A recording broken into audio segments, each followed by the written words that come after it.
I did my master's thesis or dissertation in connecting the cultural gifts of Pacifica to their musical talent, because I'm a music teacher. And I have been teaching piano privately for the last 20 years now, since I was year 12, so you could say that I'm a product of my own research, kind of I'm gifted. Which hence the kind of tongue-in-cheek presentation at the beginning with the movie trailer. Last week I was a guest speaker for the pilot program, which is Pacific Island Leaders of Tomorrow. And it's a program that's set up by contributing tertiary providers to encourage leadership amongst Pacifica students in secondary school. And I thought, what better way to capture the students' imagination and attention span, being a former music teacher, is a movie trailer, because kids like visuals. So that was the reason for that, not some shameless self-promotion. Thinking, what kind of movie is that? I've never seen that advertised on TV.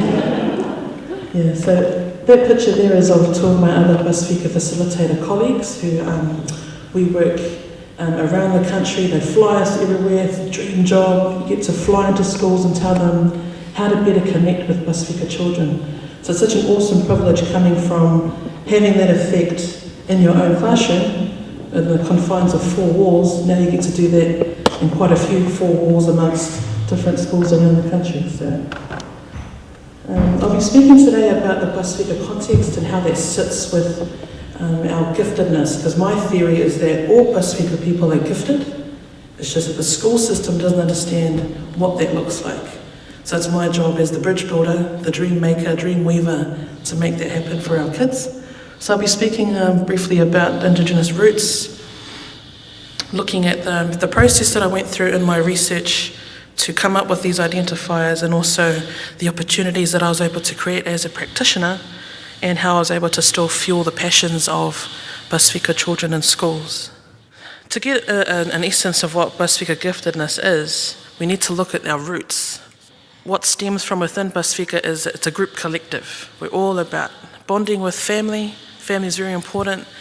For those of you that are educators, you notice that most of the excuses for children for being out of school are for family reasons, like picking up auntie from the airport or going to the hospital to see granddad. So sometimes it can be seen as a negative kind of trait to have, where you're so fixated on family that you kind of lose sight of your academic pathway. So part of the challenge as educators is to help navigate our children through that, to see that the value of education and actually just attending school and getting the families on board as well. Within Aotearoa, traditionally the statistics for Pacifica students have always been quite low, negative. All of the ministry reports or initiatives that come out express the feeling of low achieving students or student failure or the tale of underachievement. And part of my goal for Pacifica education in Aotearoa is to look at success. Instead of looking at what we don't have, let's look at what we do have, and celebrating the strengths of our children and transitioning that across into academic success. So that compass there is taken from the current Pacifica education plan, 2013 to 2017. This is the 5th draft. Normally if you're a playwright, it takes you about 7 drafts for it to get it right, so we're almost there. In terms of secondary schooling, the focus is on participation. No, it's not, it's engagement. So for ECE, the focus is on engagement, getting about 100% participation of Pacifica children in ECE or early learning. For secondary school, it's engagement. You know, we're trying to get the kids beyond the fact that they don't like the teacher. And that's always been the way since the beginning of time. Even for myself, I was guilty of that. I didn't like the teacher, didn't want to work for you. So relationships are key. At Rutherford College, our mainstream gifted program is probably the best in New Zealand. Yeah. But from the success of our mainstream program, the government decided to give us additional funding to create Pacifica identifiers. And that was in 2009. Our school was given $8,000 to develop these identifiers, and I did most of that in my spare time. But what I did was I canvassed the parent community of the school. I used my engagement with the students to get their parents on board, come into school, ask them about their notions of giftedness within their respective Pacifica cultures. So it's, even though I'm Samoan, I didn't make it a Samoan heavy or Samoan based list of identifiers. I consulted Tongan, Tokelauan, Tuvaluan, Niuean, There was a bit of Tahitian in there. All of the different cultures within the school, they were all consulted. And this is quite a different or a unique way of doing that, because traditionally the schools just want the parents to come into parent-teacher conferences and then that's it. But that's not a format that's conducive for real talanoa or real conversation with the parents. So we invited them to our Pacifica parent group meetings that we started, and because the parents saw that there was a real interest and a desire from the school to connect with them, they were more likely to be on board.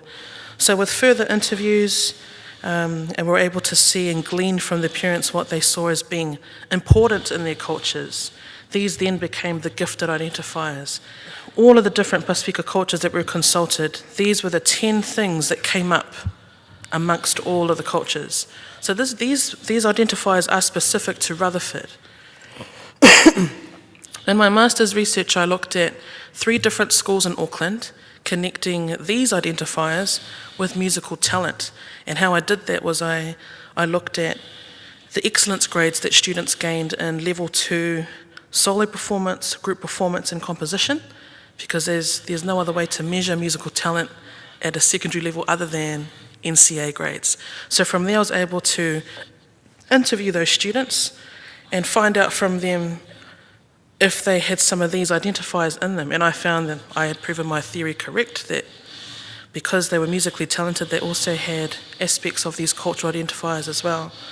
So from the top there, number 1, adaptability. Students are able to know when to act Pacifica and know when to act Palangi or Papa'a or Pākehā. And the kids are really clever at doing this, because they'll say things to teachers like, "You can't ring my house, miss, because I'll get a hiding." So they play on that. They're very clever at doing that. And then my Palangi colleagues will tell me, and I'll say to them, who's the kid? "Oh, it's Sione." "Oh, is that right? I'm going to ring Sione's dad."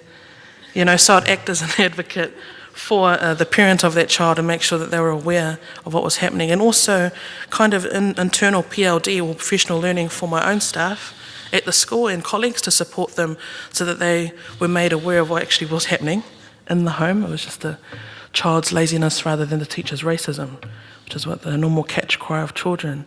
Number 2, memory. We found that students were able to memorize copious amounts of Bible references, quotations in terms of White Sunday, but also because Pacifica traditionally are oral cultures, and writing was introduced after through missionary contact and colonization. So a lot of them tend to be, verbal, oral language people. Number 3, church affiliation, and this seems to have differed quite a bit since the initial research too, because we found that quite a lot of Pacifica people didn't attend church, but they were involved heavily in sports, in clubs, and in other areas that kind of were different to the traditional mother tongue speaking church affiliation, or they had moved to more charismatic churches as well.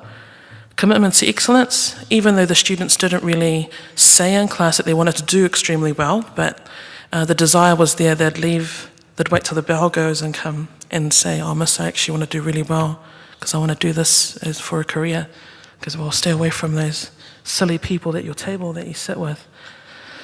Which leads to relationships. So gifted Pacifica students know to create and foster positive relationships, and that will be their key focus and their key goal. So they'll learn to cut friends that don't help them in their pathway. They also become resilient. They're able to, even if they got a not achieved in one assessment, they'll take the teacher's feedback and improve themselves in the next situation. Lineage and birthright. In some Pacifica families, you have children that come from lines of families that are, for example, for Tongan families, some might be royal or noble, and have those types of status in Samoan cultures too. If you're a minister's daughter or your father is a chief, then there are certain cultural obligations that you need to uphold in terms of your responsibility to the family mana. So that's quite important, and that's what the parents identified. Language fluency is another one, but there's a bit of debate around that, where I was of the old school of if you didn't speak the language, then you weren't of that culture. But we're seeing that growing up, and you have different friends that kind of were denied that opportunity to have the language fluency because their parents chose not to teach them their mother tongue.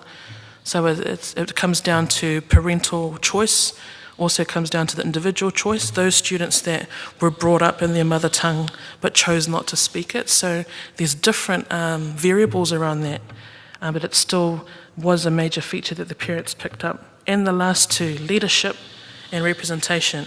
In terms of Pacifica cultures, leadership derives from service. And there's a quite well-known Samoan saying which talks about, ole ala le pole o le tautua. So the pathway to leadership is through service.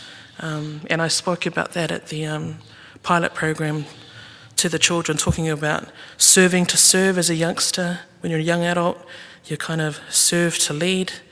And then once you get to your full adult position, then you're lead to serve. So you almost come full circle in that kind of reciprocity that happens. And also the last one, representation. So me being here speaking to you today, I'm representing my family, my tupuna, my ancestors. And I've recently done a bit of a genealogy kind of trek and found that I come from a family of educators. Gosh, live up to the family trade. So it's been really quite fascinating to go on that journey as well. That's basically the main crux of it, is knowing the learners. Relationships are key, getting to know the kids, and revealing a bit of yourself to the children. Teach the kids strategies for how to deal with that teacher in order for them to progress forward. The reason why I chose to talk about Polyfest today is because I was one of the Polyfest judges for the Samoan stage this year, which is a huge deal, being a New Zealand born. So with those top two photos there with Tapa in the background, that's students sitting there waiting for the Samoan speech competitions to start, looking quite nervous there. And then and the process of doing that was having one person come forward, and you were only allowed to have one person from each school in each year level, so you weren't able to have multiple entries. I also wanted to pay tribute to Toleafua Tanuvasi Tavale there in the bottom right-hand corner. He is like the man on Ngangana Samoan language, who recently passed away in Samoa, end of May. And he's responsible for a lot of the literature on Samoan language and the teaching of Samoan language in New Zealand. Polyfest symbolises identity, symbolises culture, it symbolises a coming together of different cultures and diversity. So as well as celebrating uniqueness, you're also celebrating diversity. These are some of the cultural do's and don'ts that we keep sharing with people around how to understand Pacifica students and Pacifica youth. And D for deflate. There's a lot of deflating of children. They can end up being like deflated balloons. Overload, giving them too much. You need to be able to give them enough time and space to explore, but overloading of information or too much stuff is a bit of a killer. Negating. Sometimes when a student will say something in class, that could be the one or the only opportunity they would have said something, but you turned around and said, no. Crushed, And then the kids will tell me afterwards, like, Miss, that was the first time I ever spoke up in accounting, and the teacher turned around and said, no, I'm not going to take accounting anymore. Yeah. And the last one, T for don't be tactless. When I was in the PPTA, I was on the Komiti Pacifica, which worked to provide avenues for teachers to really support the students in their involvement in Polyfest. So we fought and advocated really hard to have 100 days relief for teachers to go and support the students. 70 of those days are for kapaka festivals and 30 are for Polyfest. So even though it was a small gain, 30 days, if you think about how many Auckland schools contribute to Polyfest and how many different groups, that's only 30 teachers that are given the support to go. So there's still a huge ways to go, but that was still one significant thing that we were able to achieve. And these are distributed nationally, and the committee would allocate on a first-come, first-served basis on who applied for that. Now this is where we get to the nitty-gritty. How do we transfer academic success? So in a former life, I was HOD Performing Arts, Music and Culture at Rutherford College, and in my position I was able to offer those students who participated in Polyfest but were not in my music class, I could offer them credits.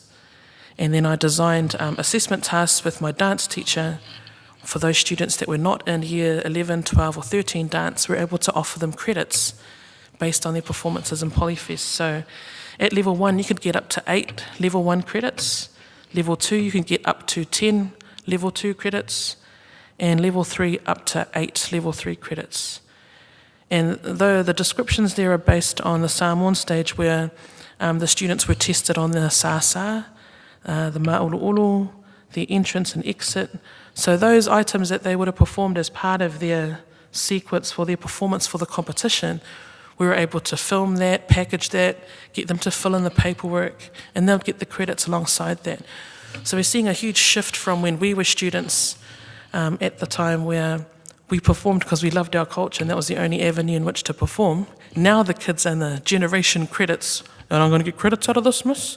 So we'd have to create credits or design programs where students were able to see not just the cultural value, but value for academic success as well. Student voice is very critical, and in Pacifica cultures, it's not something that is actively encouraged. Children are seen and not heard. So it's quite difficult for students to transition from intermediate school and then come to high school and the teachers will say, what do you think? Never been asked to think before. And by the time they transition into tertiary, they don't know how to think critically. They don't have the tools to do that. We developed pathways for students. So in part of my work, I was in charge of culture in the school.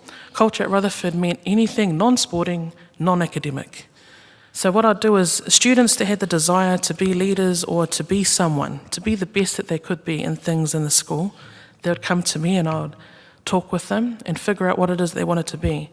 And these two, I gave them leadership opportunities in year 12, which they, made sure that they were visible in the school, did things in the school, organised things, were out there doing their thing. And then in year 13, they both became prefects. So it's creating those opportunities to develop their leadership skills in a service to the school, and then they'll be rewarded with leadership positions in their final year.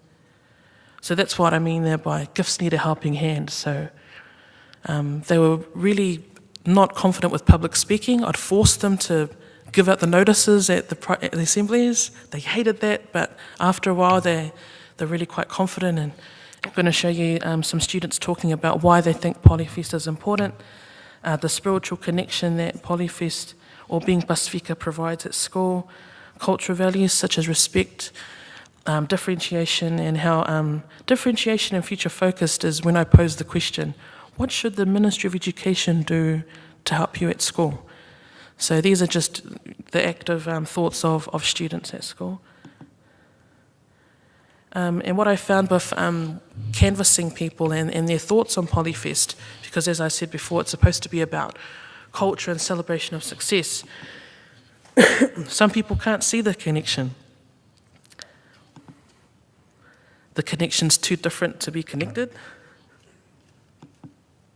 The connection's never been made, or the connection's out of place.